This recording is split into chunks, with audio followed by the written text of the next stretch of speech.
النهارده هنخزن قلقاس. احنا خزنا السلق وهنخزن النهارده قلقاس. انا جبتهولكوا كده متقطع متقشر ومتقطع جاهز علشان الوقت، بس انا هشرح لكم انا من اول ما اشتريته عملت ايه. انا اشتريت القلقاسه الوسط، ولا الكبيره ولا الصغيره، الوسط، وجبتها وقشرتها. وبعد ما قشرتها وهي صحيحه جبت حته نضيفه ومسحتها جامد قوي ونشفتها خالص خالص من السائل اللي حواليها، وبعدين قطعتها شرايح، وبعدين صوابع، وبعدين قطعتها بالشكل ده. قطعتها وهي سليمة، وبعدين نشفتها، وبعدين قطعتها حلقات، وبعد الحلقات عملتها صوابع، وبعد الصوابع عملتها كده ونزلتها على حتة نظيفة غير دي، وقعدت انشف فيها جامد كده. في ناس بتخزن القلقاس بتسخن ميه جامد قوي قوي قوي او تغليها وتروح دلقاه عليها تنزل الماده اللزجه اللي فيها. انا احب اقول لهم ان الماده اللزجه دي هي الفيتامينات اللي في القلقاس. انتي نزلتي الماده اللزجه، هتستفادي ايه بقى بعد كده؟ هي الماده اللزجه دي هي المفيده جدا اللي في القلقاس. فالخطوه دي انا ما بعملهاش، هي غلط، ما بحبش اعمل الخطوه دي. وفي ناس بتغسله بميه بارده من الحنفيه كتير، دي انا بعملها بس لو هسويه في ساعتها. لو انا هسويه دلوقتي بقطعه زي ما انتوا شايفين كده، وباخده تحت الحنفيه بميه ساقعه من الحنفيه، واقعد اغسل فيه جامد قوي بالميه اللي هي من الحنفيه، وبعد كده الشوربه تكون بتغلي اروح سقطاه في الشوربه على طول. بس وانا بغسله في الحنفيه بلاقيه زيق في ايدي، يزيق زي البطاطس كده. بعد كده تكون الشوربه بتغلي، لازم شرط ان الشوربه تكون بتغلي اروح سقطاه في الشوربه على طول. ده لو انا هستعمله في ساعتها. لكن يتخزن بالطريقه دي لا، غلط. يتخزن بالطريقه بيدلق عليه الميه المغليه دي، او يتحط في الميه المغليه دي وينزل كل الماده اللزجه اللي فيه في الميه، يبقى انت كده فقدتي الفيتامينات اللي فيه.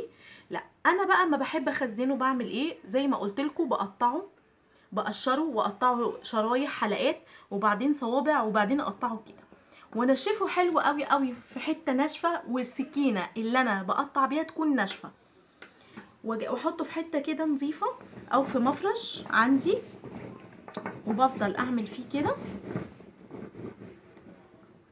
زي ما انتوا حضراتكم شايفين كده.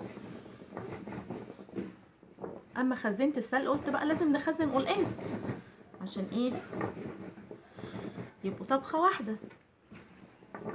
انا جايبه كميه صغيره عشان اوريكم، اللي يحب يعمل كميه اكتر براحته، بس عايزه تجربي في كميه صغيره علشان تشوفيها تنجح معاكي ولا لا. جربي في كميات صغيره وما تخافيش، ما حدش يخاف من اي حاجه. يعني لو غلطتي وطلعت بايظه يعني ولا باظت منك، ايه اللي هي؟ لازم نغلط علشان نتعلم. انا كده نشفته جامد قوي بالحته الناشفه. هجيب ليمونه، دي ليمونتين، الكميه دي عايزه ليمونتين معايا.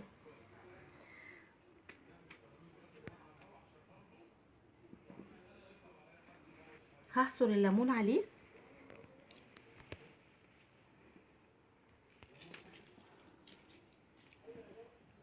ساعات لما كنا بنحطه في الفريزر كده بنلاقيه اسود بعد فتره.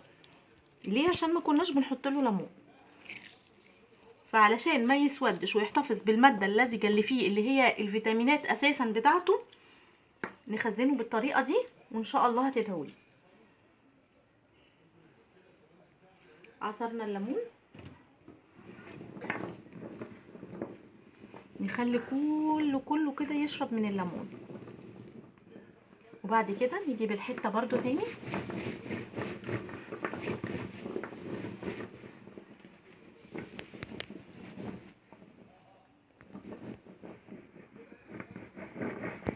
ننشفه جامد قوي كده.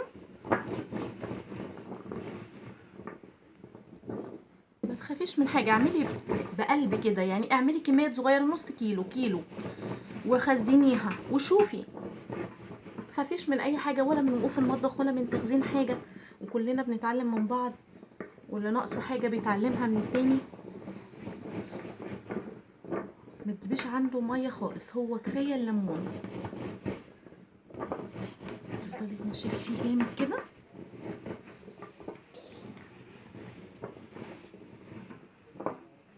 وبعد ما بتنشفيه كده بنروح مخزنينه في اكياس.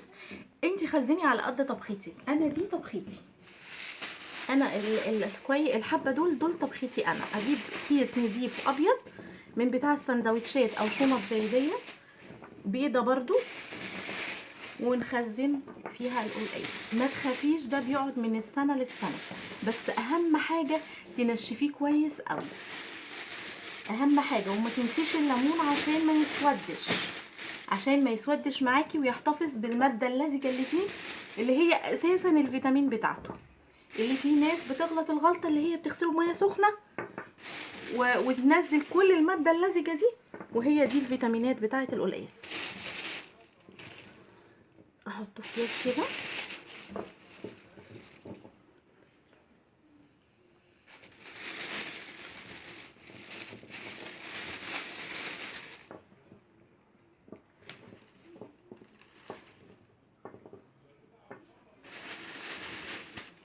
كل واحد يخزن على قد استعماله. بتستعملي نص كيلو في الطبخه، حطيها في الكيس، وتخلي الشوربه بتغلي وحطيه وهو متلج طالع من الفريزر، تحطيه في الشوربه على طول، بس على قد طبختك. مش عايزين نجمد مثلا كميه كبيره زي دي وبعدين نخليها نسيحها وبعد كده ناخد منها ونحط التاني تاني في الفريزر. ده غلط، وده اكبر غلط. اعملي الكميه على قد طبختك، وتروحي فرداها كده ومطلعه منها الهواء كله، وتروحي فرده الكميه بتاعتك اللي على قد طبختك كده، وتروحي مطلعه الهواء وربطه الشنطه بتاعتك حلو. بعد ما تخرجي الهواء تربطي الكيس بتاعك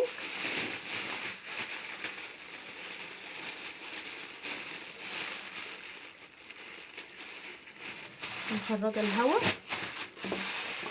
والمفرش بتاعنا هيتغسل طبعا.